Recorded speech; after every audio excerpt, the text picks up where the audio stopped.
South Africa versus Australia की series चल रही है और आज पहला टी20 था और ऑस्ट्रेलिया ने ये मैच जीत ली है।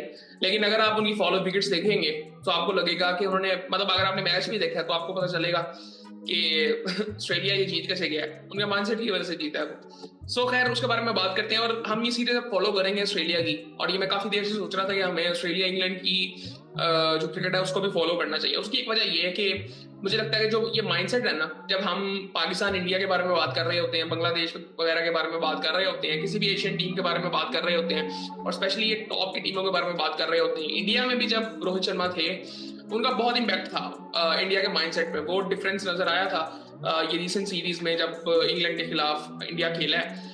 वो डिफेंसिव अप्रोच नजर आई थी। ऑस्ट्रेलिया के बारे में बात करना इसलिए इंपॉर्टेंट है कि वो जिस तरह से उनकी एवोल्यूशन हुई है, स्पेशली आप देखें सही कि कुछ ऐसे प्लेयर्स ऐसे हैं जिन्होंने अपने आप को इवॉल्व किया गेम के साथ।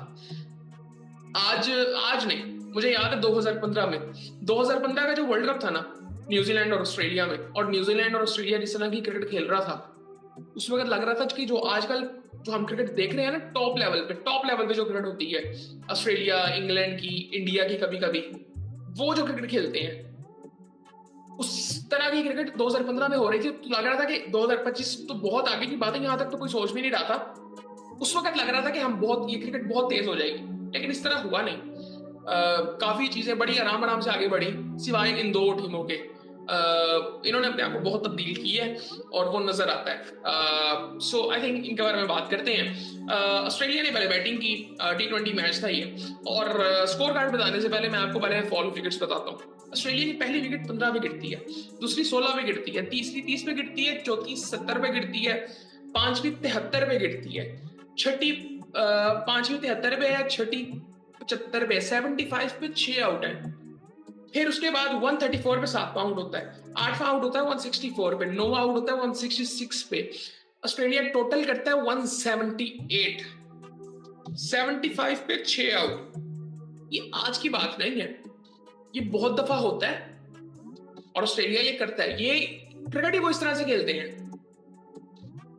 आपको अफगानिस्तान वाला मैच याद है? कोई टीम ऐसा नहीं कर सकती थी जो उस दिन मैक्सवेल ने कर दिया था, वो उनके माइंडसेट की वजह से। ये सूरत हाल थी। खैर अब मैं आपको बताता हूँ कि जी इनके कप्तान थे मिचेल मार्श। ट्रेविस हेड के साथ ओपन करते हैं। मिचेल मार्श ने 13 रन बनाए, 7 बॉलों में 1 चौका 1 छक्का। पहली बॉल में उन्होंने छक्का मारा था। ये सूरत हाल थी। और उसके बाद हेड ने 7 बॉलों में 2 रन बनाए। बाहर इंग्लिश मुझे लगता है कि इस वक्त मेरा फेवरेट प्लेयर है ऑस्ट्रेलिया की तरफ से। और इस टीम में आपको कमिंस नजर नहीं आएंगे, इस टीम में आपको स्टार्क नजर नहीं आएंगे। मेरे ख्याल से वो फोकस शायद टेस्ट क्रिकेट पे अब कर रहे हैं कि जितनी मैक्सिमम वो खेल सकते हैं। वनडे उन्होंने वर्ल्ड कप शायद खेलना है, उस पर उनका फोकस है। ये अच्छी बात है, मैं इसको समझता हूँ कि ये अच्छी बात है। और खैर इस पे अभी इस मैच में फोकस करते हैं जरा।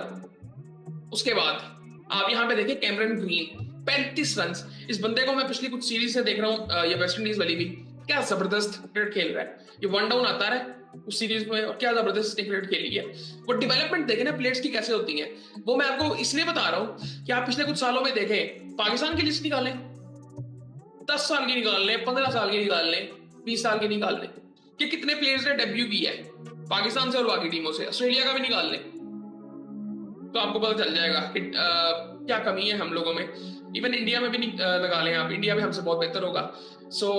टिम डेविड ने 83 रन बनाए 52 बॉलों में, 8 छक्के उस बंदे ने लगाए, 4 चौके लगाए। ग्रीन ने 3 छक्के लगाए, 4 चौके लगाए। और उसके बाद मिचेल ऑन भी जल्दी आउट हो गया था, मैक्सवेल भी जल्दी आउट हो गया था, डवार्शियस 17, 12, निथिन एलिस। विकेटें इनकी गिरती जा रही थी और लग रहा था क्या बेवकूफ लोग हैं, ऐसे लग रहा था जब आप अगर हम इनका मैच देखें। लेकिन जब वो इनिंग खत्म हुई है तो वहां पे आप कहोगे कि अब इनको कोई हरा नहीं सकता यहाँ पे, और वैसा हुआ। ये सूरत हाल थी। इन्होंने 178 रन बनाए। और उसके बाद फिर बॉलिंग की अगर थोड़ी सी बात कर ले साउथ अफ्रीका की, तो नगीडी ने 1 आउट किया, रबाडा ने 2 आउट किए हैं। रन इनको पड़े हैं, नगीडी को भी 34 रन पड़े हैं 3 ओवरों में, रबाडा को भी 29 रन पड़े हैं 4 ओवरों में, 26 रन पड़े हैं लिंडे को। और कॉर्बिन बोश 3 ओवरों में 44 रन, कोई आउट नहीं किया। 4 आउट किए जी फाका ने।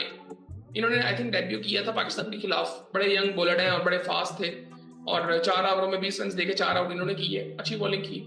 और फिर उसके बाद एक आउट किया जी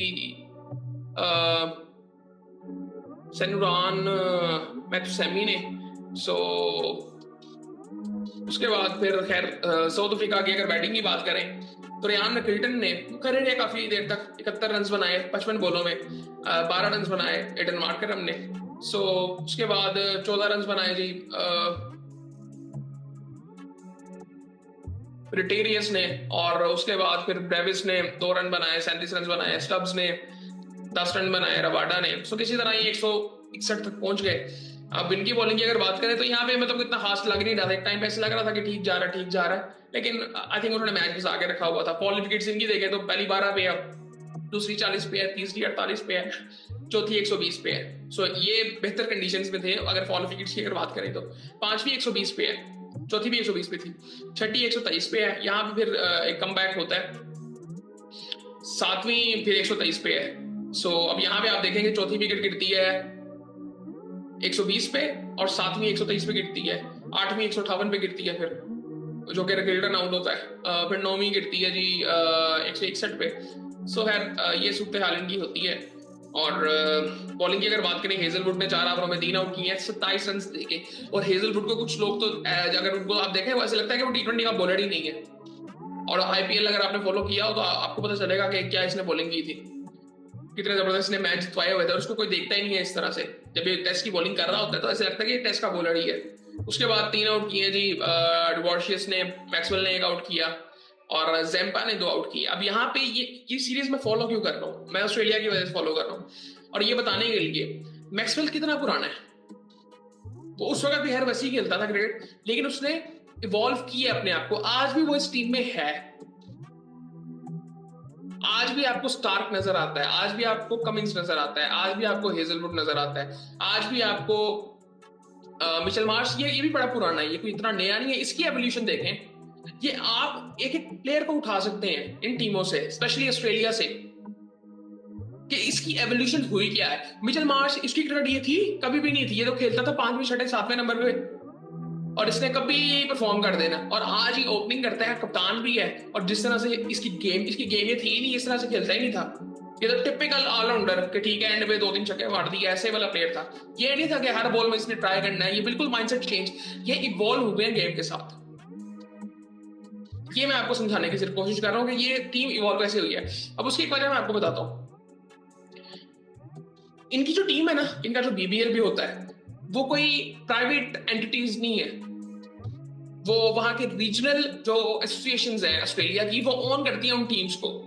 जिस तरह सिडनी थंडर्स है, एक सिडनी की दूसरी टीम भी है, वो 2 सिडनी की टीमें, तो सिडनी जो रीजन की एसोसिएशन है वो ऑन करती है, वो मैनेज करती है सारा कुछ। इसी तरह जो बाकी टीमें हैं, मेलबर्न करती है, बाकी जितनी भी टीमें हैं वो सारी वो करती हैं, कोई प्राइवेट एंटिटी नहीं है। सो कोई कमर्शियल वैल्यू के चक्कर में आप कोई इसमें कुछ नहीं कर सकते। और इनकी डोमेस्टिक भी ऐसे चलती है, कोई डोमेस्टिक आप देखेंगे ना, बड़े लिमिटेड टूर्नामेंट है। पाकिस्तान में देखेंगे जी वो भी हो रहा है, वो भी हो रहा है, वो भी हो रहा है, वो भी हो रहा है, कब हो रहा है ये आपको कुछ पता ही नहीं है, आपको बार बार देखना पड़ता है। इनका आपको पता होना चाहिए, पता होगा, अगर आप इनकी वेबसाइट पे जाएंगे वहां पे साफ साफ लिखा हुआ है क्या क्या होता है। 2 दिन टूर्नामेंट है, ये क्राइटेरिया है, वो सब कुछ हो रहा होता है। वुमेन क्रिकेट इतनी ऑर्गेनाइज्ड है कि आप हैरान हो जाते हैं। So, इसीलिए तरक्की कर रहे हैं। इवन इंग्लैंड में भी आप देखेंगे, इंग्लैंड की भी जो BBL भी होती है, या उनकी वो वाइटैलिटी क्रिकेट जो भी होती है, T20 का टूर्नामेंट जो उनका होता है, वो भी ऐसे ही है कि वो प्राइवेटली ओन्ड नहीं है। वो सारी टीमें वहां की जो रीजन है वो अपनी उनके बोर्ड के अंडर आती है। ऑस्ट्रेलिया का भी ऐसे ही है, बाकी टीमों में ऐसे नहीं है, बाकी दुनिया में ऐसे नहीं है। सो खैर ये तो अब हुई है चीजें। पहले कौन सा हम बड़ी ऑर्गेनाइज वे से सारा कुछ मैनेज कर रहे थे, ये तो चीजें अब हुई है ना, ये तो बड़ी रीसेंट चीजें हैं, पिछले 10 सालों में हुई हैं, पहले भी ऐसे नहीं था। सो पता नहीं ये चीजें कभी ठीक होंगी कि नहीं होंगी। मुझे लगता है कि इन चीजों के बारे में तो कोई सोचता भी नहीं है। वो पिछले 1-1.5 साल पहले हमने थोड़ा बहुत सुन लिया था कि जी अब तो ये करने लगे, ये डोमेस्टिक क्रिकेट, ये वो फला, कोई चक्कर नहीं है, कोई बात नहीं हो रही। सो आपको कोई रिजल्ट्स भी, मैं नहीं समझता कि आपको कोई ऐसा ऑर्गेनाइज्ड टैलेंट आपके मुल्क में आना शुरू हो जाएगा, ऐसा कुछ नहीं होने वाला। खैर ये इस सीरीज को फॉलो करने का मकसद ये है कि ये एक रियल टाइम में ना एक कंपैरिजन होता रहे। पाकिस्तान वाली सीरीज भी हो रही है, ये भी हो रही है। इसके बाद एशिया कप शुरू हो जाएगा, पता नहीं क्या होता है एशिया कप में, क्या ये कॉम्बिनेशन, कौन सा फाइनल कॉम्बिनेशन जाता है, मुझे कुछ नहीं पता। और रमीजा सर को सुन रहा था मैं, वो उन्होंने कहा था कि जी ये जो अभी पाकिस्तान का जो लास्ट आई थिंक कॉम्बिनेशन खेला है वनडे का, ये बेस्ट कॉम्बिनेशन है। आई डोंट थिंक सो फिर अगर बेस्ट कॉम्बिनेशन होता तो आज ये टीम चेंज ना होती। और अजीब से चेंजेस थे आज भी। स्पिनर्स के अलावा अगर मैं बात करूं तो क्यों थे, अगर आपने चेंज करना था, आप हारिस को कहीं ना कहीं खिलाते, दुल्ला को बिठाते या साइन को बिठाते, तो काफी चीजें की जा सकती थी। या सलमान से फिनिश करवाते। वो कुछ माइंडसेट मुझे कुछ अलग सोचने में कुछ नजर नहीं आते, बड़े बुकिश वे से ना, जी इस सिचुएशन में ये करना है, इस सिचुएशन में ये करना है, कुछ डिफरेंट ट्राई नहीं करना। खैर सारी चीजें हुई और हम मैच वो वाला हारे। इस सीरीज को फॉलो करने का मकसद ये है। और हम मैं कोशिश करूंगा कि मैं ऑस्ट्रेलिया इंग्लैंड की क्रिकेट को फॉलो करूं। पाकिस्तान इंडिया को हम ज्यादा फॉलो करते हैं, कोशिश करेंगे ये वाली सीरीज भी इनकी फॉलो करें। ये वाली सीरीज से मुराद है कि इन टीमों की सीरीज फॉलो करें, ताकि थोड़ा सा वो जो एक्साइटमेंट है ना वो इन टीमों की है। मतलब मुझे कोई एक्साइटमेंट हुई नहीं मैच को देख के। मैं पहले भी बात कर चुका हूँ, बहुत बोरिंग मैच था पहला तो। आई थिंक इस चीजें हमें थोड़ा सा ऑस्ट्रेलिया की क्रिकेट देख के मुझे बड़ी एक्साइटमेंट होती है, मुझे बड़ा मजा आता है। बाकी आई थिंक बाकी देखते हैं, फिर आपसे बात होती है।